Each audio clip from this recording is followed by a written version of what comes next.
Rob Venier, and today we're going to be looking at representation in music magazines for Unit G321 Foundation Portfolio. Right, so what do we mean by representation? Well, the first thing to remember is when you're looking at a media product, no matter what it is, film, TV show, magazine, comic book, whatever, you're not looking at real life. Even if you're watching a documentary or the news or reading a newspaper, you're watching a filtered version of real life. You're watching somebody's filtered view, someone's filtered opinion. And we call that process of the real world going through a media filter mediation. And the real world is being re-presented to us, hence representation. Simple fact of the matter is, don't believe everything you see, hear and read. Remember, it's being filtered by someone's opinion.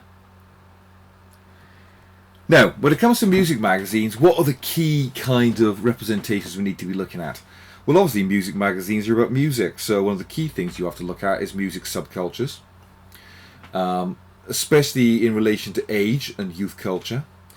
Then there's also elements of gender, race and sexuality to consider. Now, in particular, we're going to be dealing with the concept of stereotypes. The term stereotype as we know it was coined by this guy here. It was named Walter Lippmann back in 1922. He was a famous American journalist. He was the first person to use stereotype in this context. And by that, he meant a preconceived, oversimplified idea of the characteristics which typify a person's situation, place, whatever. An attitude that's based on such a preconception, and a person who appears to conform closely to an idea of a type.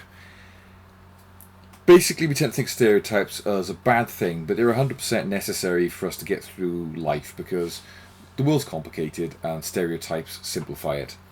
So we all deal with stereotypes. We even deliberately try to live up to them in some cases. Carrying on from that, Richard Dyer in 1977 talked about in-groups and out-groups, which is a posh way of saying us and them. In-groups are people who are like us, they belong, they're one of us. Out-groups are those that are different, they don't belong, they're outsiders. And this can often come with positive and negative connotations.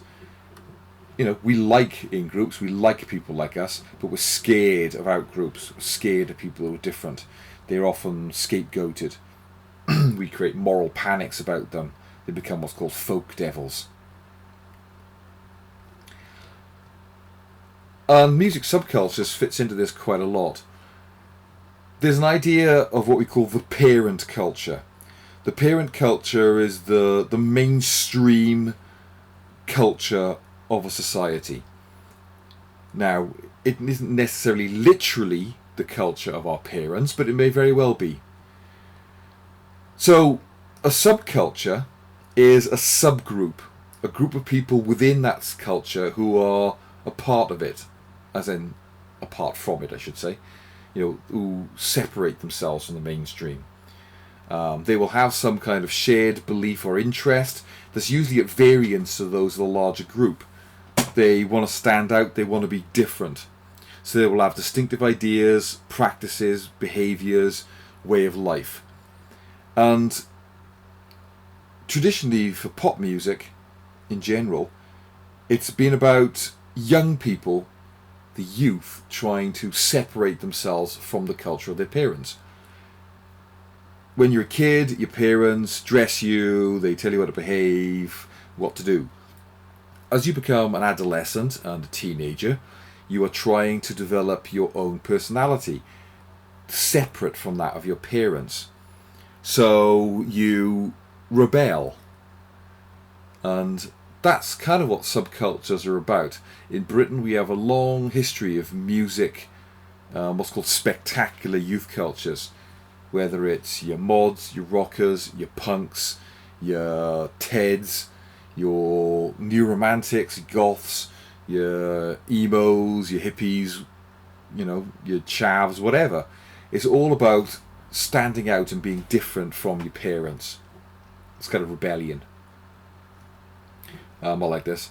Emo kids, they think they're conforming, but in the end they conform into non-conformity, which now looks like an emo, and emos conform to it. It's a very good point. Many youth cultures like to think of themselves as alternative and different, but really you are fulfilling a stereotype. You identify a group within society and you say, I identify with them, I want to fit in with them, so you adopt a uniform. You dress like them, you have the same haircut, you go to the same places. Yeah? I remember many years ago, stood in the corporation in Sheffield, and someone turning to me and going, what I like about this place is everyone here is an individual. And I'm like, are you mental? No one's here as an individual. They're all dressed exactly the same. They may be more individual from, I don't know, they may be different from people in the lead mill, they may be different from people in the plug or wherever, but they're still all the same. Yeah? We conform even in rebellion, basically. You've got to find your own little tribe, and you want to fit into that tribe, so you address the same way, you have the same haircut, you adopt their slang, you adopt their behaviours, you go to the same places and you hang out in the same places, you dance the same dances, you drink the same drinks, you do the same drugs, and whatever else is associated with that subculture. And in 2015, Channel 4 Television did a survey of UK youth subcultures called the UK Tribes Initiative. You can find it at uktribes.com.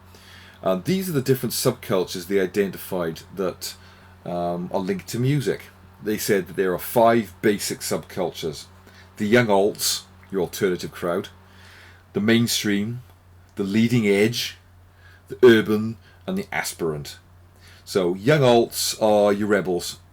They're your rockers, your metalheads, your emo scene kids, your goths, your punks, your hardcores, your skaters. The people who identify with a sense of rebellion and being an outsider, in opposition to the mainstream. These are your chavas or chavs, in particular.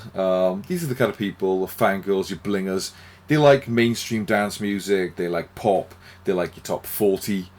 They're your townies. You've got your leading edge. These are your hipsters, your indie scenesters, the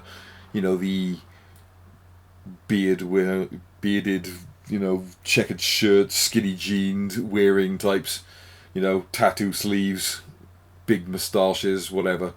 They tend to be into what's called the avant-garde. Avant-garde means leading edge. It comes from the French, meaning the first troops into battle. But it means the most cutting edge, most exciting, most different, most original art.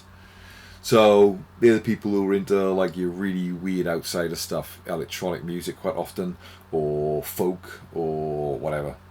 Very indie, in a literal sense of independent. Urban. Urban is your R&B hip-hop crowd, your stylers.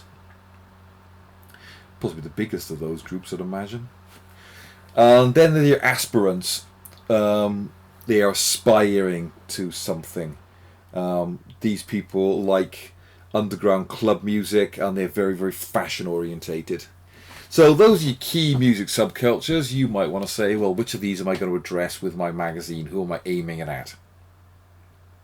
Because you've got to create a target audience for your magazine. I like this. This is yourscenesucks.com that does all these little annotated cartoons of different music subcultures. I'll grant you it's an American website and it deals with primarily American subcultures, but doing something like this for your audience would be kind of cool.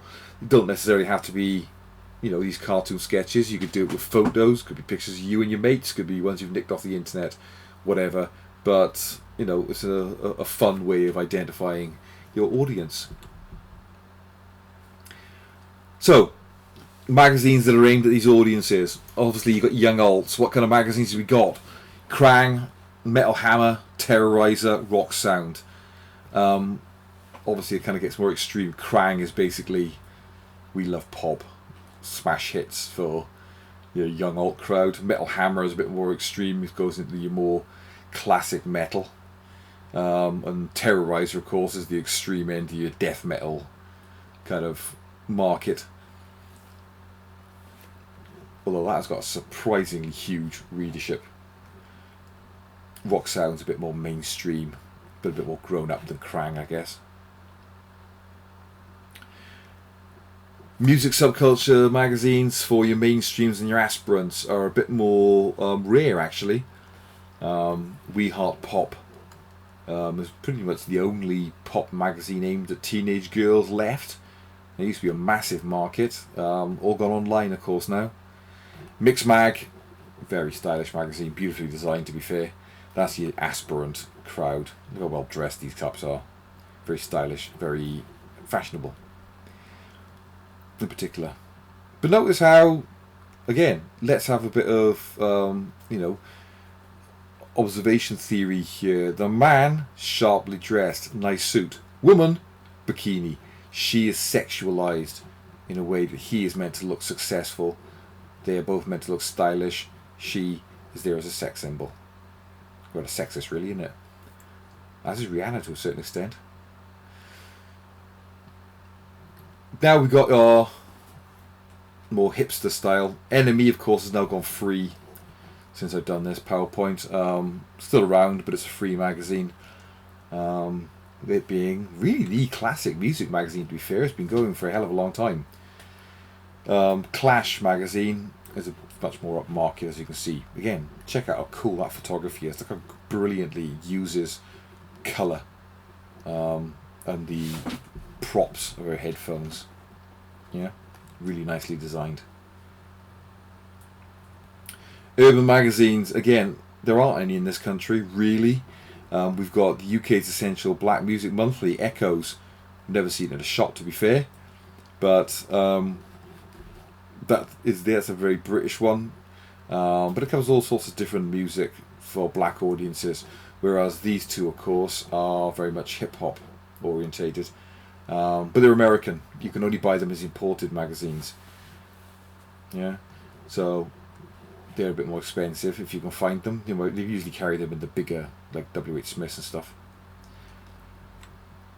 The irony is that most music magazines now are aimed at old people in their, 40s in many cases.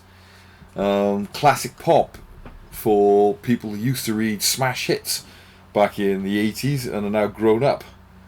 Look at the kind of bands it's doing. They're all 80s bands. Madness, The Smiths, Kate Bush, Duran Duran, Pet Shop Boys, David Bowie, Kraftwerk, Mojo, very serious music magazine. But again, older bands, Nick Cave and the Bad Seeds, Status Quo, Cabaret Voltaire, Sheffield's finest electronic industrial band, Echo and the Bunnymen, it's old stuff. Opera and classical music. That magazine has got a colossal readership. Outsells Krang. But again, more serious upmarket. You've got PJ Harvey, classic rock with Jimi Hendrix. Q, is aimed at more your old, the people who used to read Enemy and Krang, maybe have grown up a bit. But still, old music to a certain extent. Smiths.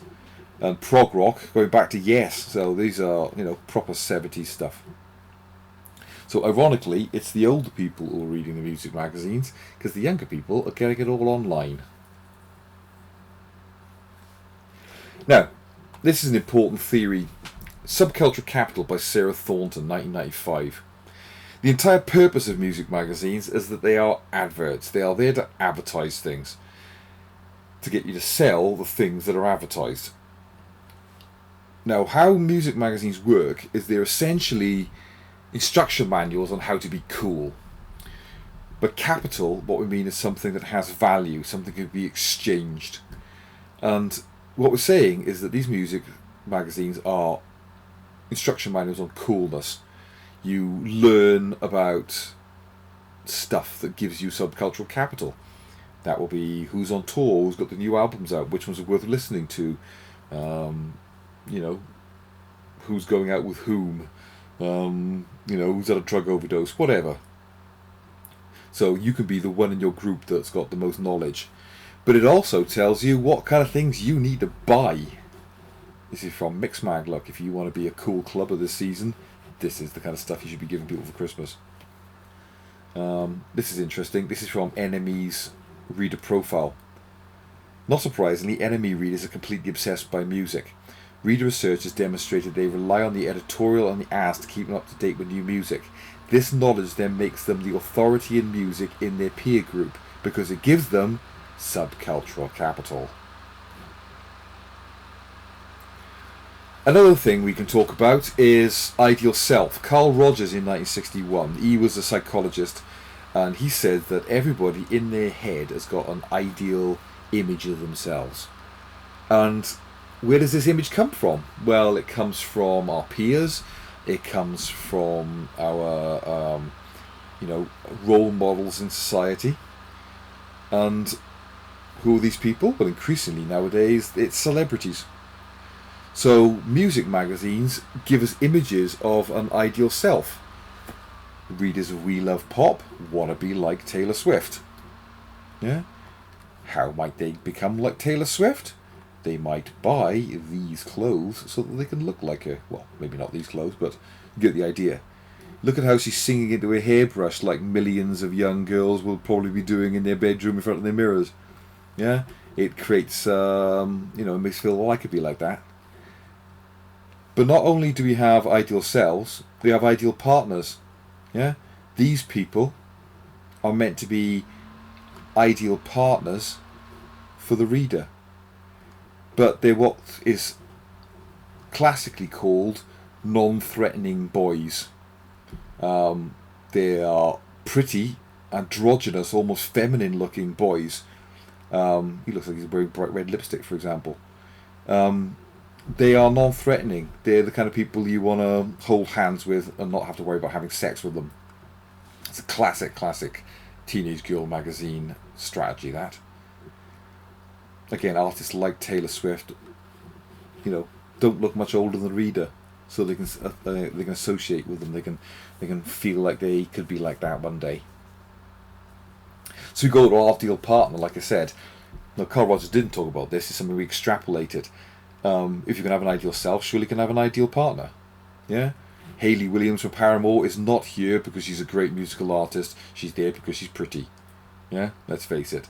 Right? She is an ideal partner for the perceived heterosexual male viewer, reader of Krang. But don't forget that the readership of Krang is about 60% male and 40% female. So for the female readers, she could be an ideal self, or equally, if you happen to be a gay female reader, she could easily be both an ideal self and an ideal partner at the same time. Now let's have a look at the representation of age. We Heart Pop. Ariana, where the hell she is, I don't know. Right, but anyway, she's, she says from 14 to 18 years a mess, just like the reader. She doesn't look any older than the reader. None of them do, even if they've got beards. Yeah, they are very, very young. Look at this, Cool Britannia 2013, the young guns of music. Yeah, Billie looks old enough to shave. So these represent the audience in a way. It's like, that's my generation, they're saying. On the other hand, Q, Paul McCartney. Yeah, the ultimate, granddaddy of pop music. But still a classic icon. Now, this one just relates to teenage girls and teenage girls magazines. Paul Willis, 1990. So this is for readers of things like We Heart Pop. It says, pop stars are symbolic vehicles with which young women understand themselves more fully, shaping their personalities to fit the star's alleged preferences. Which is a posh way of basically saying pop stars are aspirational role models for young girls. Young girls aspire to be like them. They dress like them, they learn their dance moves, they learn their songs so they can sing them. They want to act like them, be them. Okay? That's why quite often these stars, and this particularly goes back to Madonna in the 1980s, when she adopted a fashion style that was very easy for young girls to replicate. It's not designer clothes, really expensive stuff. It's stuff you can buy in a second-hand shop. Yeah? That's why so many stars nowadays will tend to have clothing lines in shops like, Primark or New Look or something. So these people are aspirational role models for the audience. Yeah? They want, you're meant to be like these. Yeah? Look at this, it's a little mixed party and you're invited. It's almost like you're your friend. Yeah? Representations of gender. In representations of men, look at this, we've got, I can't remember his name, doesn't matter, but Billie Joe Armstrong? Yeah, whatever. Anyway, you've got a low angle shot looking up at him. Why? Because it makes him look like a guitar god. Yeah? He's bigger than us, he's better than us, we're literally looking up to him as an aspirational role model. Yeah?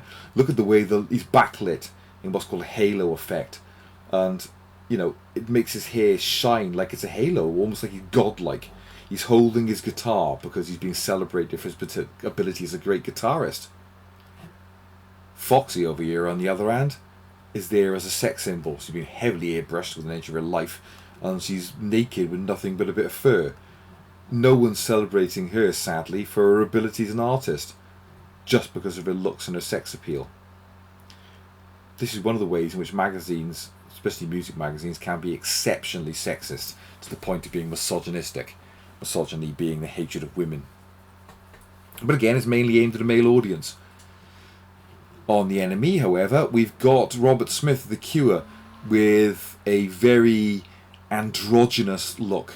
Androgyny is where someone has the characteristics of both a male and a female. So Robert Smith, with his big hair and his makeup, but also his bit of stubble, is very much an androgynous character, which in itself is very much an act of rebellion.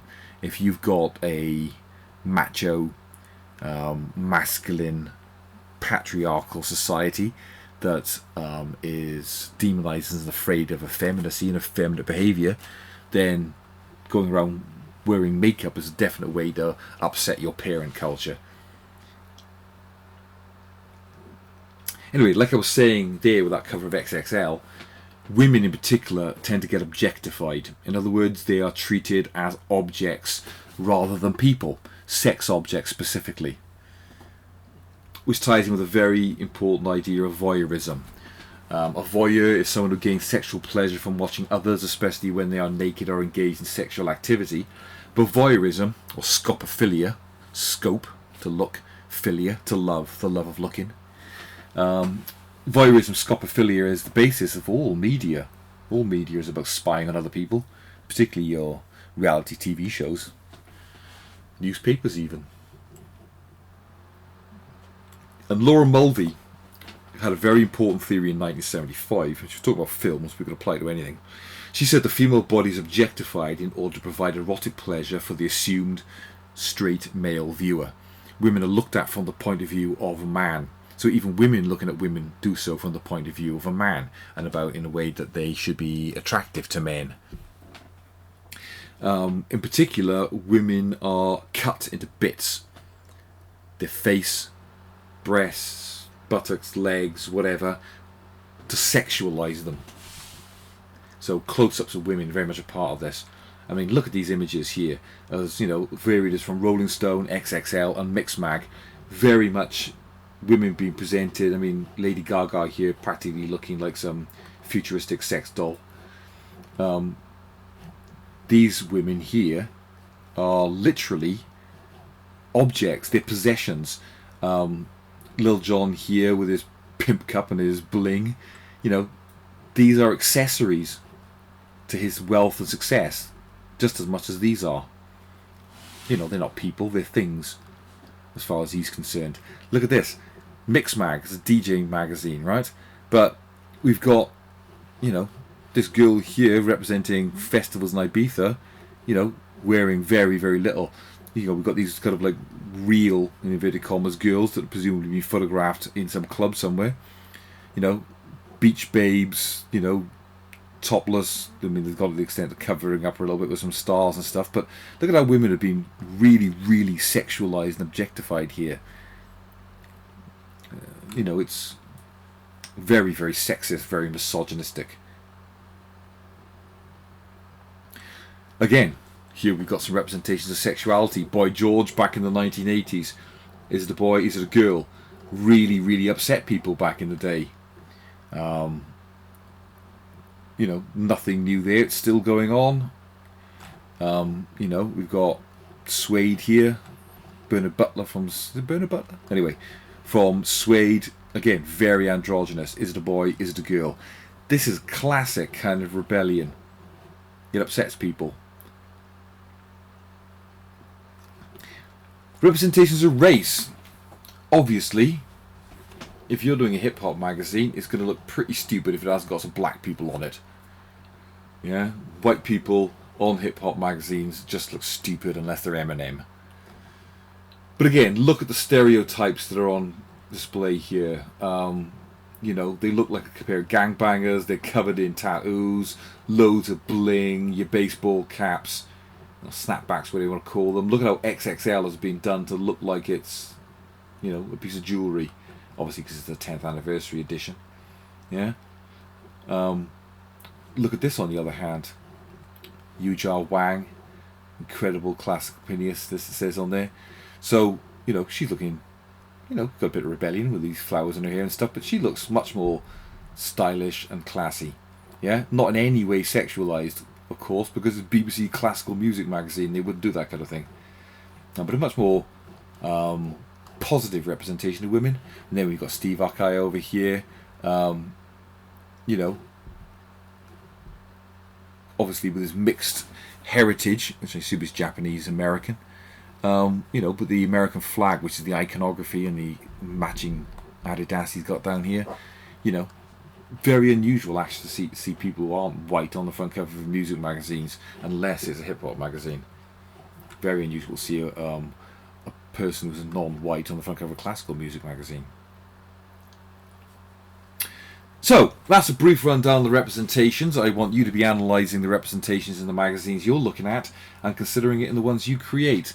So, in your analyses, I want to be seeing you mentioning Richard Dyer, Sarah Thornton and Paul Willis, where appropriate, of course.